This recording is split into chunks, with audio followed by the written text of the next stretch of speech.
It's today the 3rd of November 2016 and I'm sitting here with a man who's kind of like a legend to me. Cool.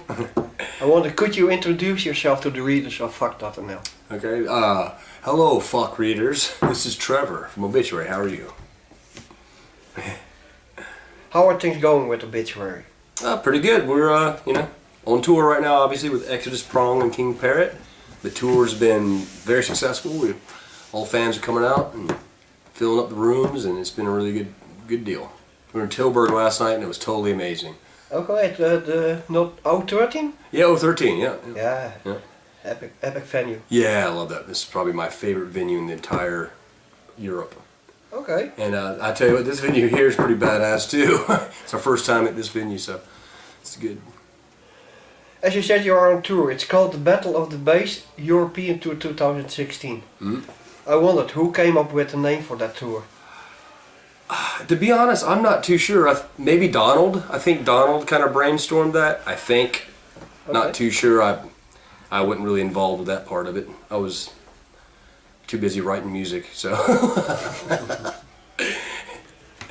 I bet this isn't the first time that you share a stage with bands like Exodus and Prong. But what about King Parrot? Actually, we've done a festival before with them down in Brazil a couple years ago. So we've met them before, and yeah. But never a complete tour. No tours with them. Yeah, this is the first tour with King Parrot. Yeah. Actually, first time we actually did a tour with Prong as well. Okay. And we've done some dates with Exodus, like a small little thing in South America, just like a handful of shows. So this is actually our first real tour with them as well, like a full tour. And we're sharing a bus, Exodus, Obituary. So it's pretty cool. We get to know the guys, and Bonded by Blood for me was a big influence musically and just as a metalhead, so absolutely. It's pretty cool to hang out with these guys. Yeah. Very. On the current tour you play a 45-minute set, I believe. We're doing an hour on this. We get 1 hour. Yeah, 1 hour. Yeah. Even better. Yeah. So yeah. Because I thought when you have only 45 minutes, how do you make up a good set? It's hard. Yeah, it's difficult. You have so much to choose from. Yeah, last year we did the Carcass run here, and we only had 45 minutes. It's over before you know it. You know what I mean? It's pretty strange. So it's nice. Yeah, we get an hour. We're actually doing more. It's actually more like hour and 5 minutes, I think, because we go on a little bit early. Unless it's a not strict curfew, we go on right on time and then go over about 5 extra minutes. So it works out. Yeah. And what's the trick to make a good set list when you have so much to choose from? Right, it's hard. We try to make it a roller coaster ride. From the tempos, the different speeds of the songs, and we obviously there's certain standard songs we pretty much have to play every time. So we always throw those in, like Slowly We Rot and Chopped in Half. Those are always there. And this tour we're doing a couple special things. We pulled out some songs off the first album that we haven't played probably since '91. That one? And then we got another special treat, which you'll find out tonight. I'm not going to tell you. So. Okay. But Slowly We Rot. I once heard a story that when that album was recorded, there were on some parts of the album weren't vocals available and that they were improvised. Is that a fact, or is that some urban legend? Yeah, I'm not too sure. I mean, John, like when he does lyrics, I never really get to see even the lyric sheets, so no telling. Yeah. Still to this day, I don't see the lyrics. Okay. It's pretty funny.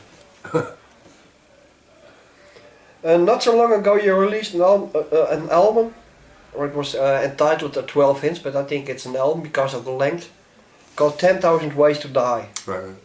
It's an album with recordings from your last American tour, and 2 brand new songs. Yes. Are those songs like kind of a teaser for the new album? Yeah, that was the whole point. We had some songs that we wrote, and we were going to put maybe like an EP together at first, and then we were like, on the American tour we just did, my engineer, front of house engineer, he brought his little digital recording system, and he's like, hey man, we should record the songs every night when we can, and maybe use it if you want, So whatever, he recorded probably 18 to 20 sets of that tour, and we were like, hey, we can do these 2 new songs we have, and put the whole set together with those 2 songs and make it like an EP live thing to kind of set up the next album.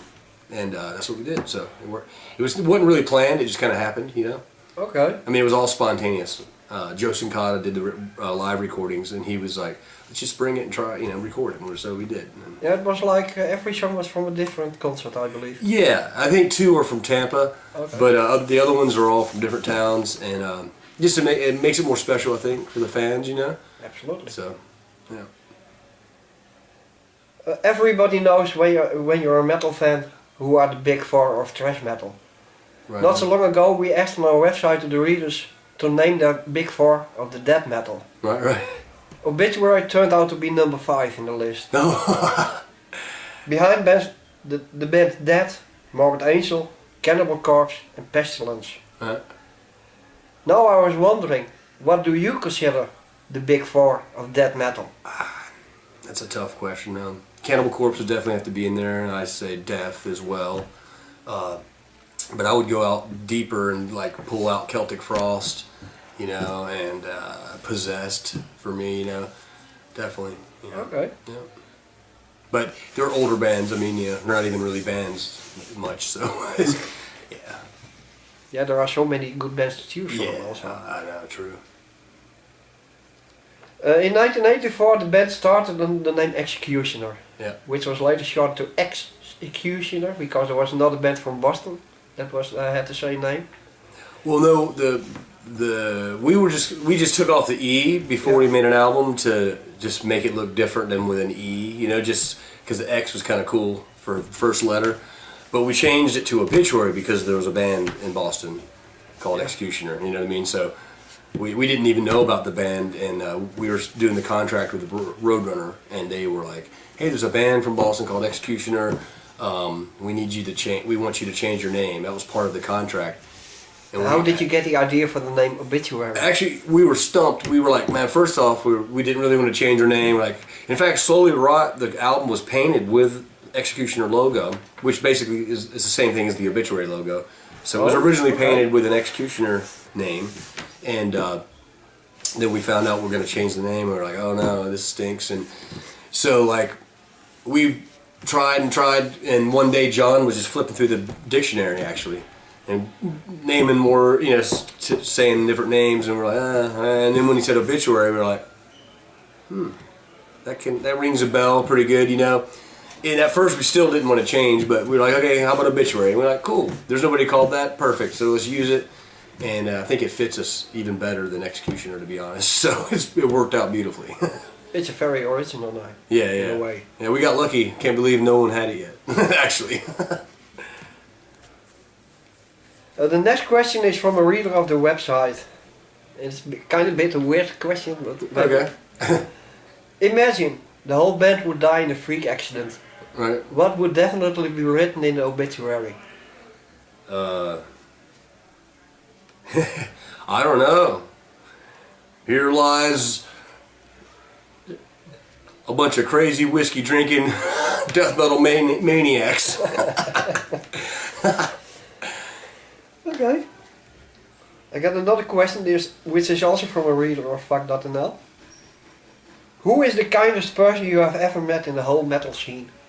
The kindest person? Wow, that's a... Outside the band. Yeah, for death metal, strictly?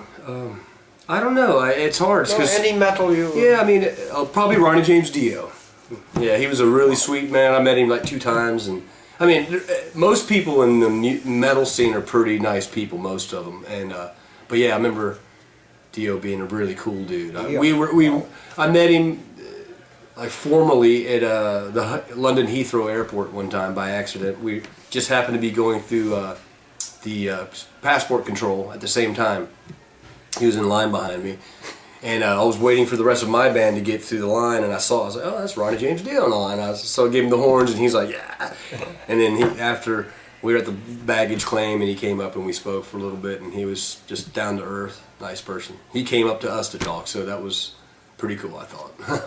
Yeah, I can imagine that. Yeah, it was great. When you look back on 32 years of being in a band, What do you consider the absolute highlights of all those years? Uh,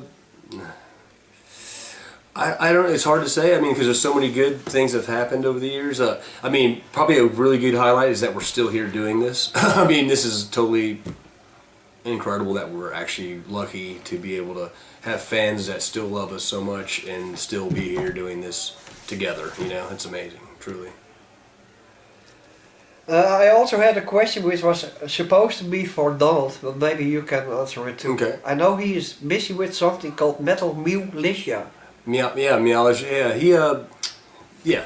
Is that What is that? Oh, it's project? well, that's actually once a year we do like a local show with local bands that play, and it's a charity thing to raise money because he during the year him and his woman they go around and help save and feed and neuter feral cats. So they go around and try to help control the population and try to get them homes and stuff like that. Yeah, I read something about 20 colonies. Yeah, I think 30. I think colonies. Wow. And he does that every day. And the Metal Meowlicia is like a concert we put on. Obituary doesn't play it, but we're there. Like I do barbecue for it. You know, we sell some barbecue, and we have a bunch of local bands play. And You're also a cat man? I like cats. Yeah, I mean I like animals in general. You know, Yeah. so yeah, but they're cool. Okay, I'm already up to the last question. Okay. Is there anything you want to say to the readers of Fuck.nl who are watching this interview? I'm glad you're our fans, and I hope you enjoy our music. We always will try to put out the heaviest records known to man. I mean, we just finished recording. It's going to be so heavy. The new album, everybody's going to love it, I think. And keep coming out. We love it. Thanks for the great interview. Thank you.